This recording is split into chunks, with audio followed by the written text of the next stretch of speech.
If your business is plateaued and you feel stuck, we're going to show you exactly why it's plateaued, how to break out of that plateau, and how to build a team that might believe in your vision more than you do. Stay tuned.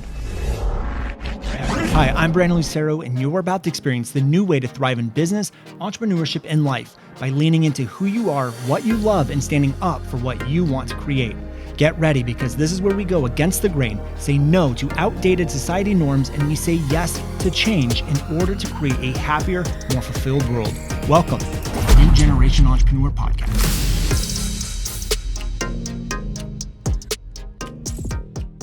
Hey there, and welcome back to another episode of the New Generation Entrepreneur Podcast. It's Brandon, the host of the show, and today we're actually going to talk about growing a business, but we're going to go really deep inside of it. We're going to talk about the mind that you need as an entrepreneur, how to kind of get past fears, but also more of kind of the structure of growing a business. Right now, if you're a business owner, I'm assuming you're at a couple different levels, depending on who's listening to the show. Through my journey and working with a ton of entrepreneurs, I realize there's a lot of blocks, like going from 0 to 100,000 inside of your business. It takes a certain type of person. It takes that's like level one. You have to kind of overcome your own obstacles. You have to overcome your own mind. You have to overcome like the strategy and structure to get to that level. But then that level, and even the same concepts and things that you learn at that level, can probably bring you to right around 250. But right around 250 to 500,000, there's usually a shift that needs to happen. And this is going to be something that you guys know me. A lot of what I talk about comes from experience and knowing. And so what I'm going to talk about really applies to online business, but from the people that I've worked with, I've seen this apply to local businesses as well. So right around the 250 to 500,000, what tends to happen is the entrepreneur is the catalyst or the linchpin making the business function. And it's 100% still true, usually at $100,000. And the reason why is $100,000 might sound like a lot, but people don't realize like all the expenses that go into the business. So when you look back at, what comes the profit of $100,000, it's usually enough for a single person's salary. So that level takes the first involvement. That means like building out a team, trusting the team, letting go. And then you have the next phase, which will get you to about $1 million. To get to multi-million, there's a massive shift that needs to happen. And the things that we're going to talk about today are letting go, adjusting, evolving, and trusting. Those are the 4 things that are going to kind of be the theme of this episode. You will not be able to grow your business past $1 million in most cases. Like obviously everything is subjective. There's always going to be, an occasion or like an exception to the rule. But in most cases, from my experience and along my journey, there was a massive amount of knowing when to adjust, knowing how to adjust, letting go, evolving what we offer and what we do, evolving the vision, and trusting in the team. And I think that's the number one thing is you have to learn how to let go and trust. You have to give the perception of what a mistake is or a failure a completely positive perception or interpretation. Otherwise, you're going to have a big disaster. And so what happens is most people will start their business and they're really passionate about that one thing that they do. And so they start creating content. They love it. They're passionate about their business. But then they quickly find, okay, great, I need someone to help me. So then that brings a whole nother set of problems. So now they're in the weeds and they're not doing the thing that they love every single day. They bring someone else on and they're not trusting of the person. It needs to be done their way. They don't know how to let go. They've never grown a business, so they don't even know what to look for either. So there's just a lot of kind of confusion going around. And what starts to happen is they can't seem to find the right person. They're looking for this magical person to come in and just automatically be their twin without actually trusting, letting go of what they're doing, being open to ideas. And so there's shifts that need to happen in order for you to go from basically the linchpin of your business, making it all run, to the person leading the business. And when you can lead the business, that allows you to be open to evolving the business. That allows you to be open to adjusting the business. And that has to happen. So when I look at Sold with Video, when we started Sold Video 7 years ago, the name Sold with Video came from me doing real estate videos for agents. Like that's literally what I was doing, is creating videos for real estate agents selling homes. Hence the name Sold, like sold a house with video.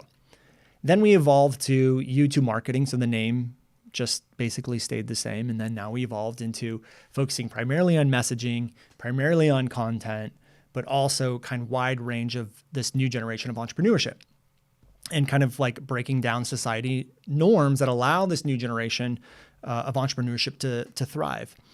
So what I'm getting at is that what you start with will not be what you end with. But because so many people start with a single passion, they love what they do, they get involved inside the business, they have to focus on payroll, then they realize now I'm managing like a team and I have to spend all of my time and energy on the team. And then they have like contractors and spending all their time and energy on the contractors. And then they have taxes to deal with. And then you have to like order supplies and you have your fingers in everything.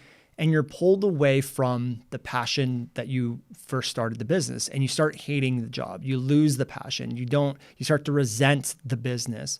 Nothing seems to be working because all of your time, all of your energy is spent in the stuff just to make the business float and be like, keep its head above the water instead of thriving. And it's a little counterintuitive, but in order to build a thriving business, and I believe this to be true with local businesses, online business, is as the owner, you have to stay in the thing that you are compassionate about or passionate about. And that can change. Like, for me, for example, I love creating content and I love the video part of it. And I love like sitting down and recording these podcasts.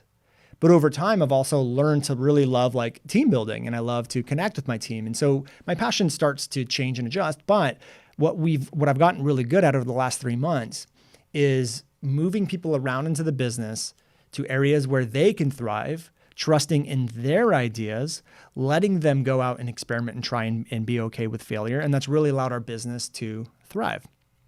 And so one of my mentors, I think it was James Wedmore, I remember him saying one time is, when a flower doesn't grow, you don't blame the flower, you blame the environment. It had too much sun, or it had too much water, or it didn't have enough sun, or it didn't have too much water, or the pot was too small. So sometimes when we team build, one of the things is we're getting in the way as the business owner too much, and we're also not providing the environment to let our team thrive. And so one of the things that we've done over the last year is really let the team kind of step into their roles. I take a deep compassion and concern for the well-being of my team, just in their personal life, but also how their role is inside of the company. And it really allows them to thrive. So this morning, to kind of give this whole story context, or this whole podcast episode context, I want to tell you guys this story that I heard this morning. I was listening to a podcast called Without Fail, and they had this guest named Jenny, I think it's Doan, like Joan, but with a D, Doan, something like that. So she basically, believe started her business in 2008. And she, I think that her and her husband got laid off. And so they basically were like they had no money. They didn't know what to do.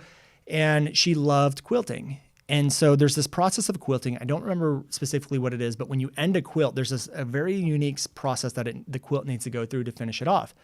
Well, they brought the quilt into a quilting place that was able to do this. And she said that the wait on all places locally for this process to finish out the quilts or to get the quilts made was a year waiting list.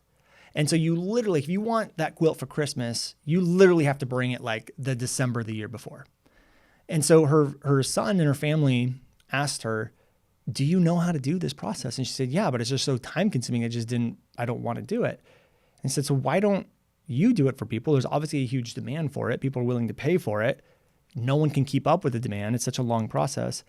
And so she's like, okay, yeah. So her family put all the money together to buy this quilting machine, which cost $36,000. They lived in Hamilton, which is the same town that JCPenney's was founded in and started in, small little town. And they bought this building, which ironically, the building cost less than the machine did. And so they went to work. And so they basically hustled their butt off and they worked their butt off. They were getting orders. They would stay up all night, but they promised a 2-week turnaround time. But like most businesses, she's been business owner. She started the business with some kind of passion.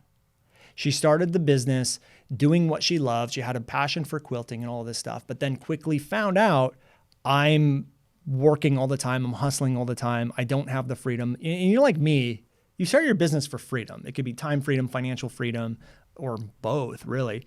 And now it was sucked in. She couldn't even take a salary from the business because they had to keep reinvesting into the business.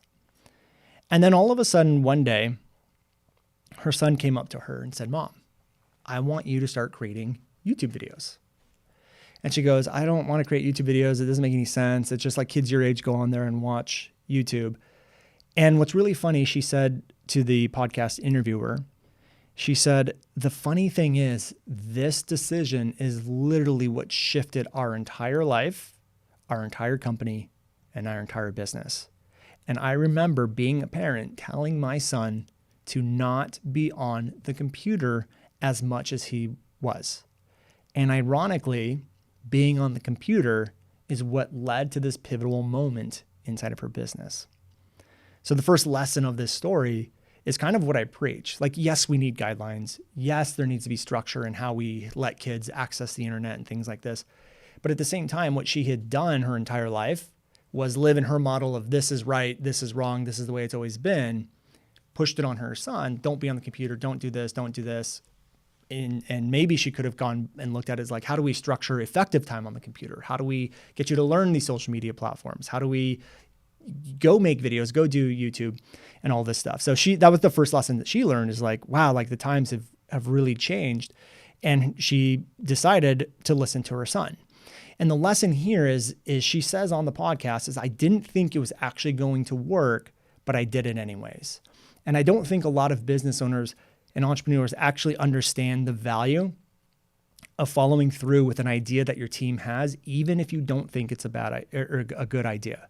It might end up being a pivotal moment in your business. It might change everything. And I've learned this lesson many a times, and I wish I didn't have to learn it the hard way, but I did. And now I know to really listen to my team. Now, there's also value in your team coming to you to want to make a decision and wanting to try something, and you knowing it's going to fail and allowing them to do it anyways. One, it's going to build a massive amount of trust and rapport with you and your team. It's going to show your faith in them, but it's also going to give them the lesson that they need to learn in order to be more effective. So if we're looking long-term on things, that could be a very effective strategy inside of your business. Now, I'm not saying to do that all the time. We don't want to constantly let your team run wild at the same time, but if there's an instance where there's something like this that could potentially bring growth or be a valuable lesson, it sometimes is okay for them to do that. And I tell my team all the time, and you'll hear me say this on the podcast all the time, there's nothing my team can do that's really going to bring down my company. Like, there might be something that might be a temporary roadblock or something we have to go over, or maybe a short-term loss of revenue, but it's not going to bring down the company. So I don't want them to be under stress because they made a mistake. So when I look at my company, and I had this pivotal moment a lot of times, but one of them in particular is when we've been running our agency. And so we've been running our agency probably for maybe a year or so.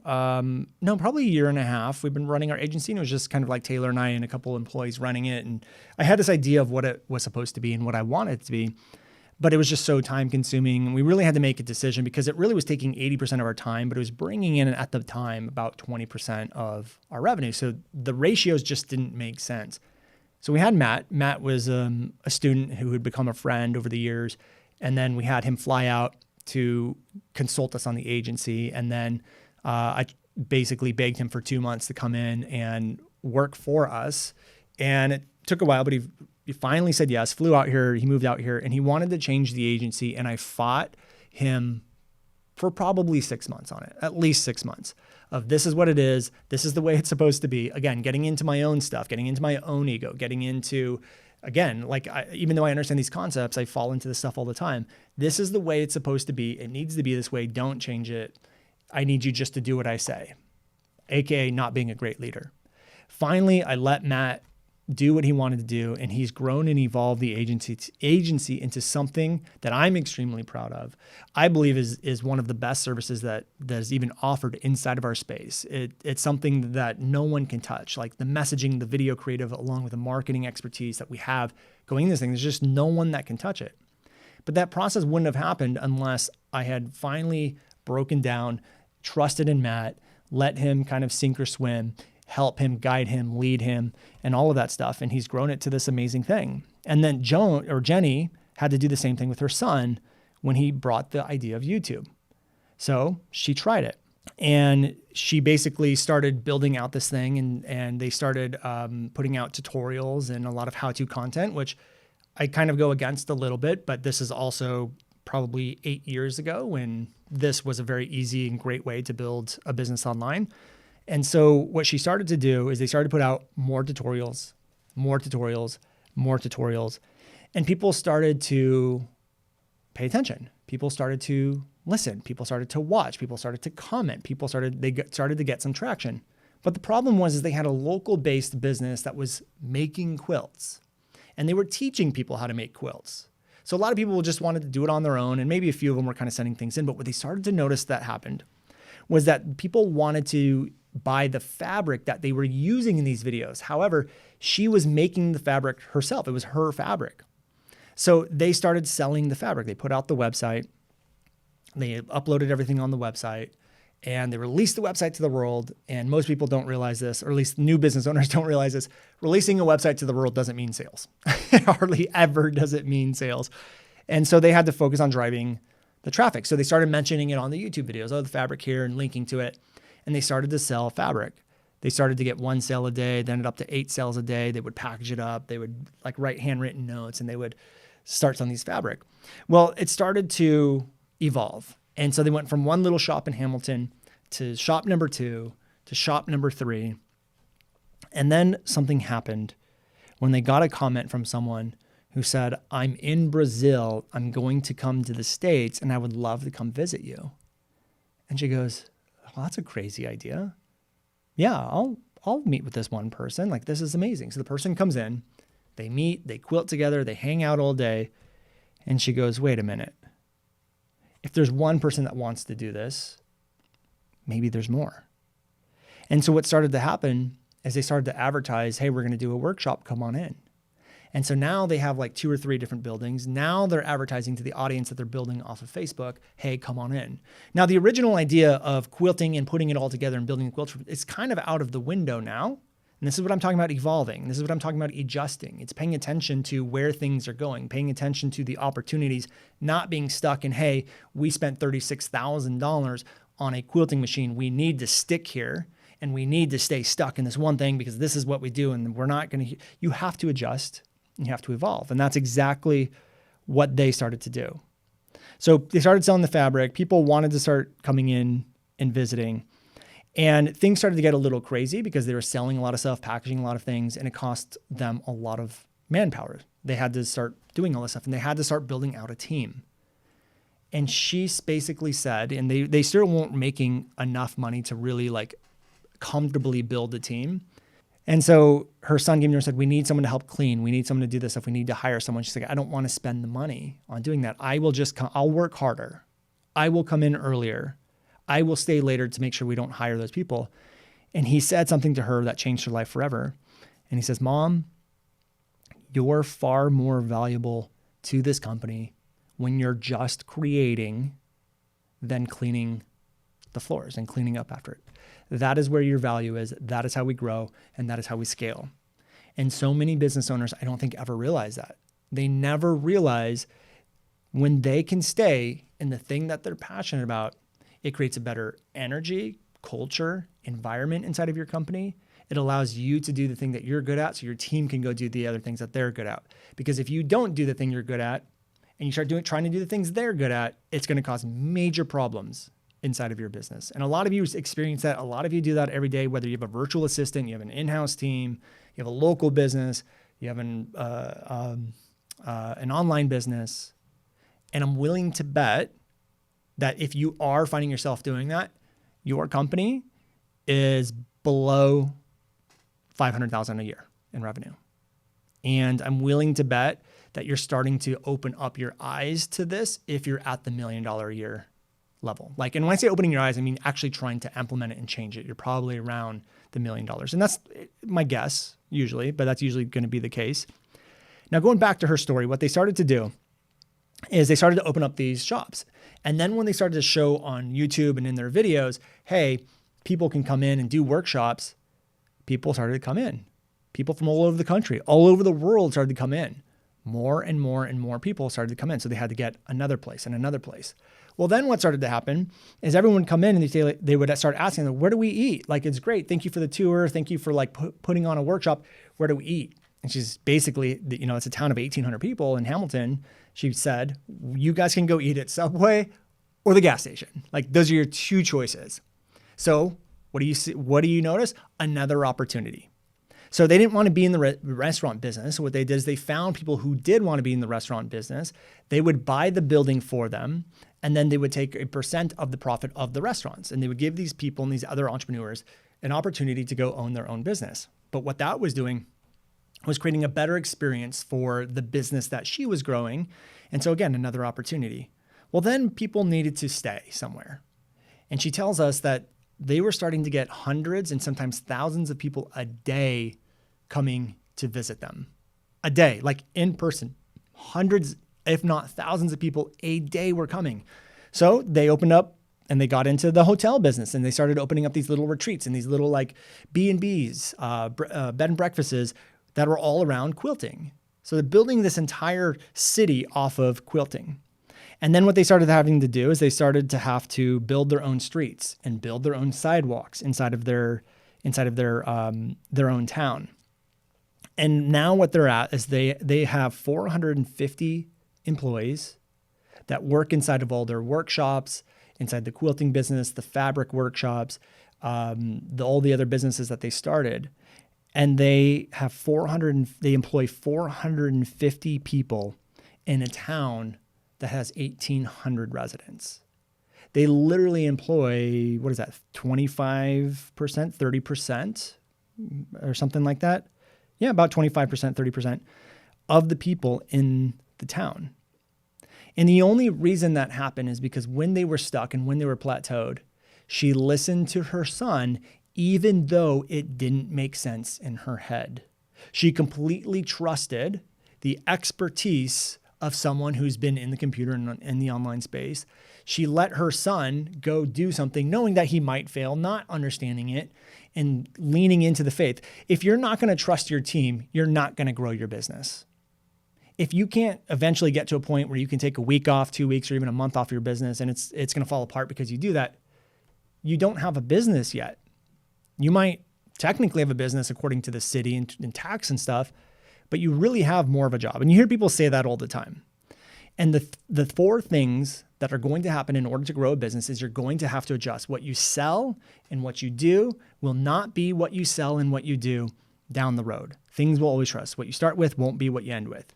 You always have to be evolving, open to change, open to evolvement. You have to 100% to trust the people that are in the business, that have the skill sets you don't. You have to trust them to make the mistakes and recover from those mistakes. And you have to 100% let go of control of everything in your business. Now, I'm not saying this is an easy process. I'm not saying it's like a light switch is going to go off and all of a sudden tomorrow you're going to be letting go of everything. But it's something to master over time. It's something to practice over time. It's something that can improve over time. And as you evolve your business to the next level, there's always going to be something else that you're going to have to let go of.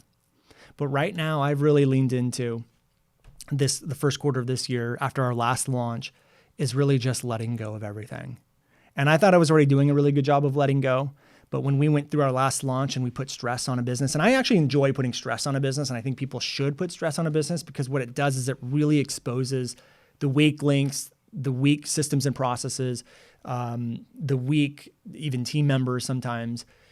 And it really just kind of like puts a spotlight on the areas that aren't working. And what happened in our last launch is, to me, it really put a spotlight on that the weak link was me.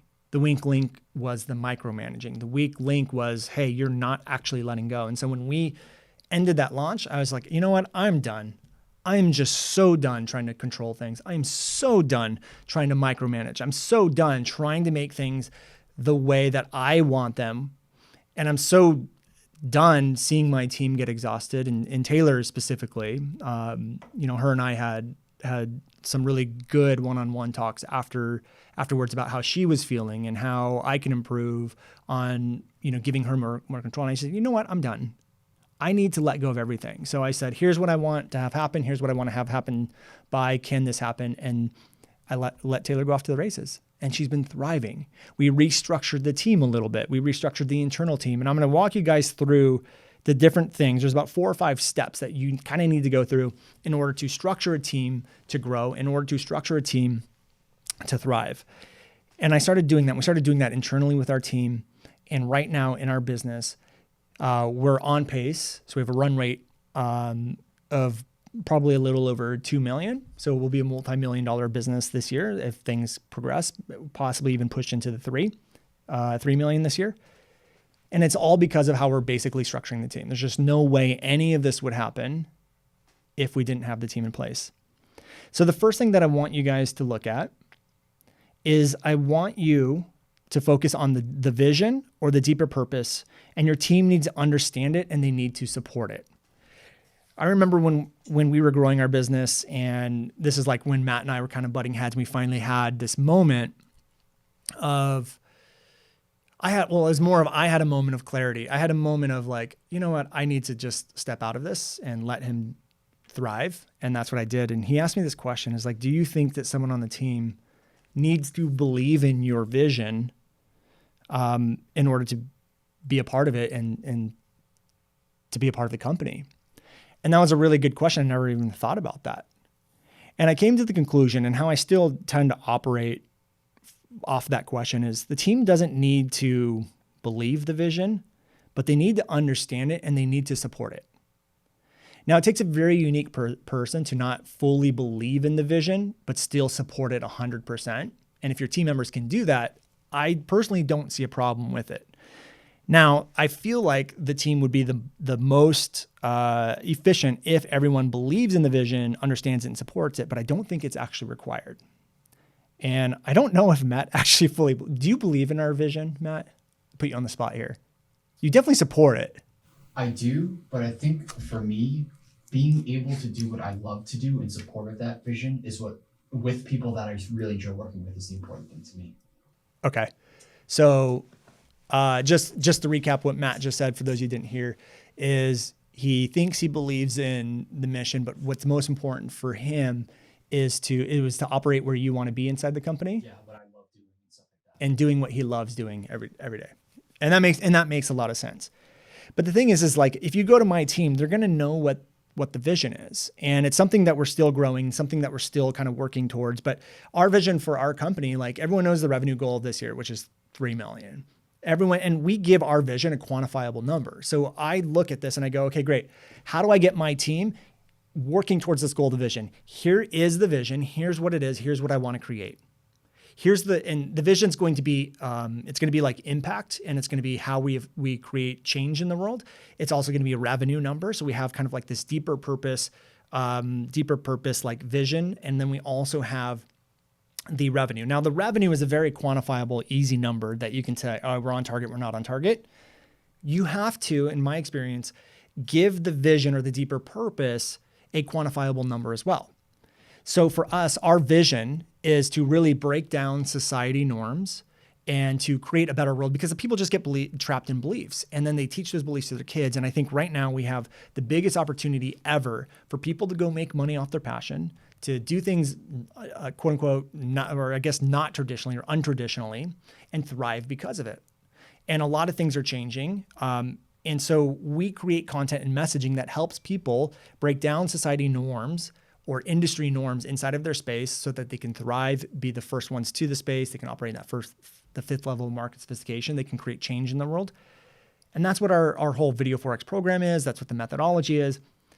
But I want to give that a quantifiable number. So our number is, we want, between our clients, our services, and our audience, we want to create 100 million views from Video 4X style content. If we can hit 100 million views of Video 4X content, then we know that's a quantifiable number. We know we're creating that effect in the world, which is changing society norms, allowing people to follow their passion.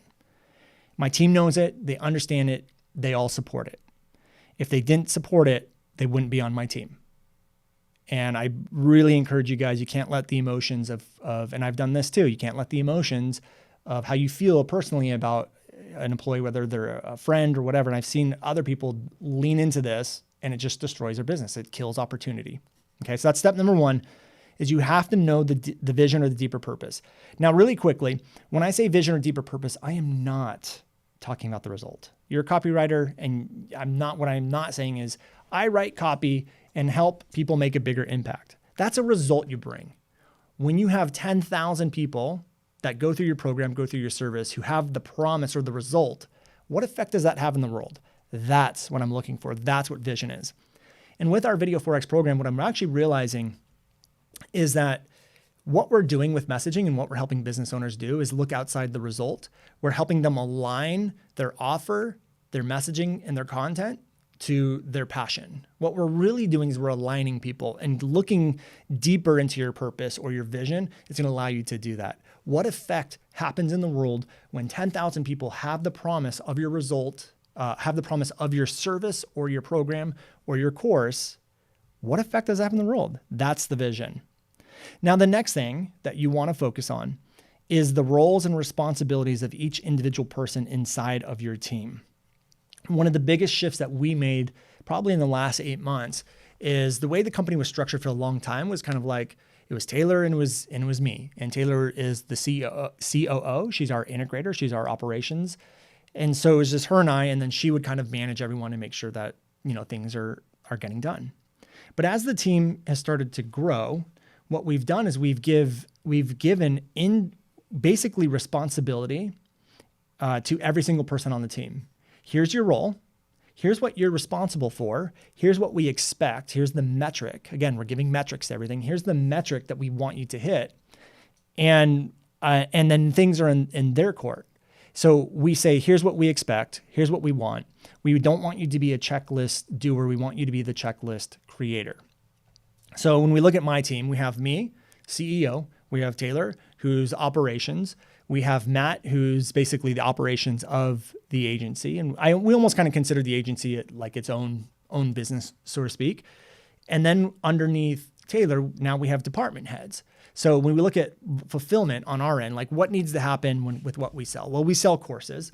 So there's the before the sale and then there's the after the sale. So after the sale, Emily, we gave her the responsibility of customer experience. So anything that happens after the sale, she's responsible for. This means fulfillment. This means our courses are in order. This means that we're getting assessments done. So as people go through the course, she's getting assessments done, getting feedback done. She's categorizing it. She's giving us recommendations on how to improve the program.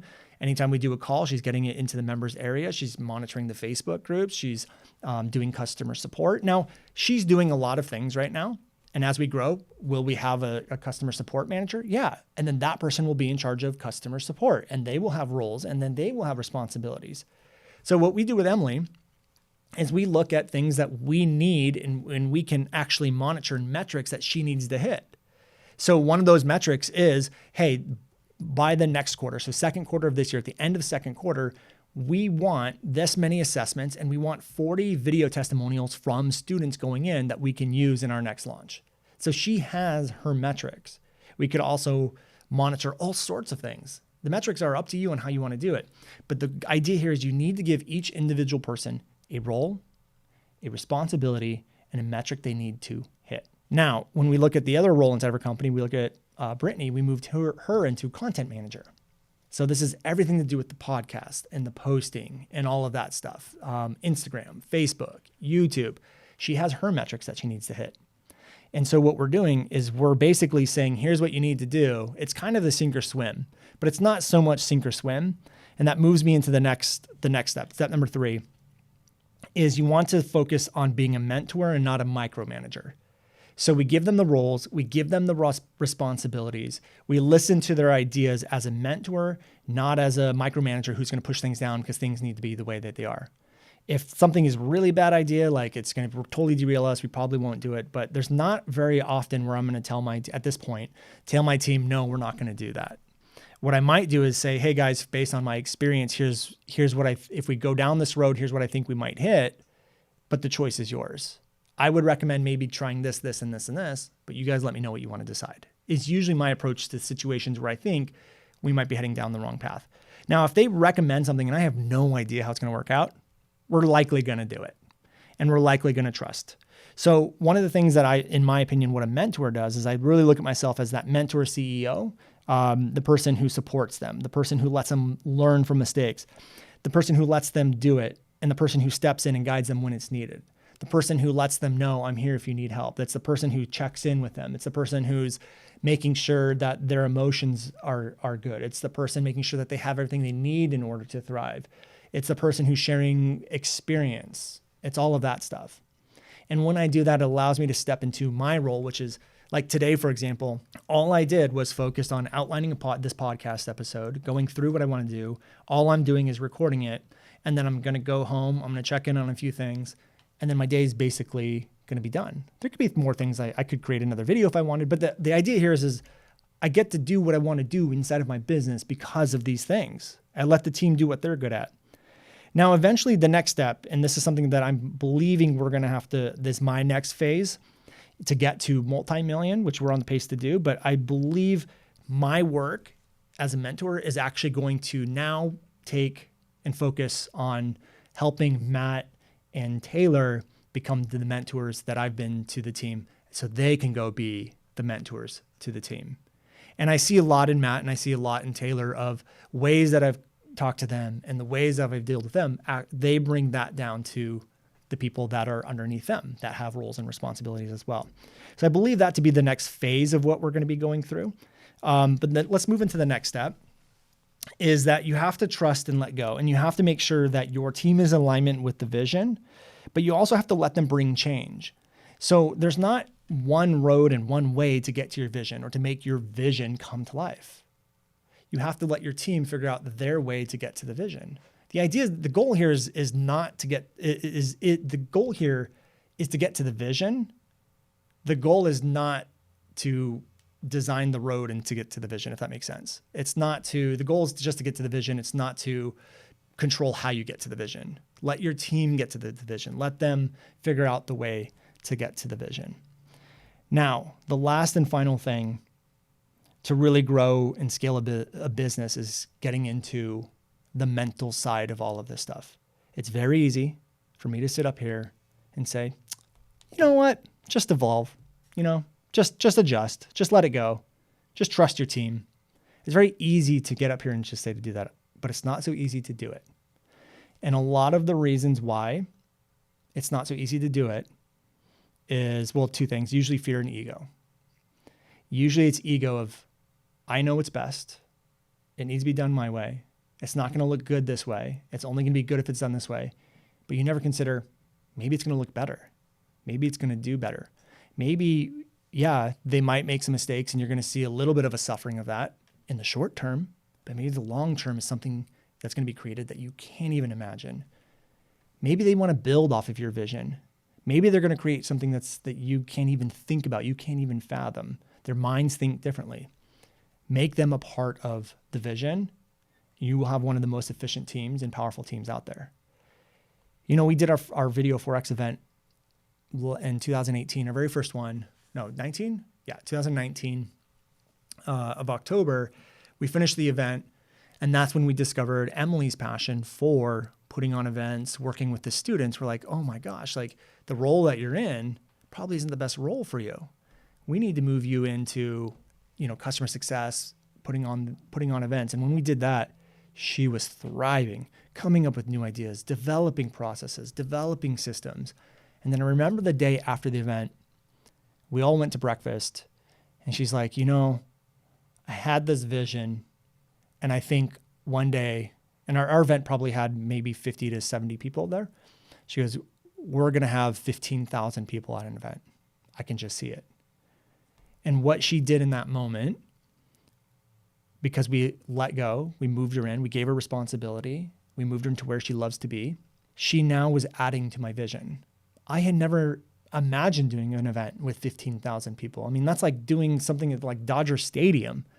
I have a vision of a day we'll definitely get to 1,000, 5,000. But to hear my team think bigger than me, and she wasn't just saying it unrealistically, like to her bones, she believes we're going to do an event eventually one day with 15,000 people. And that only happened because of the process that I've walked you guys through today. So that's ego. We got to let go of the ego. But the last thing that I want to leave you guys with is the fear issue. And we see this all the time. Like we have an agency side of the business. We work with clients. We have, hundreds of students inside of our mentorship, if not thousands. I'm not sure what the number is, but it might be close to 1,000 people now inside our mentorship program and our Video 4X program. So I see this all the time. I see people building their businesses and I see them building teams.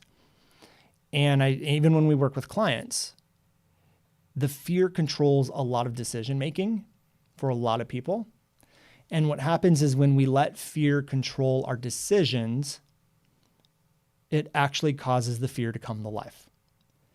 So if we have, let's say we hire a Facebook ads manager or a Facebook team or something like that, a traffic team, paid traffic team, and we have a fear of losing money, we're not going to trust them. We have a fear of, they're not monitoring our stuff, and we have let all these fears, and the fears can come from anything. They can come from past experiences. They can come from, maybe as a child we had trust issues, whatever it is. What starts to happen is the interaction with the team starts to be questioning them all the time, doubting them all the time, and you get in the way of them doing their job.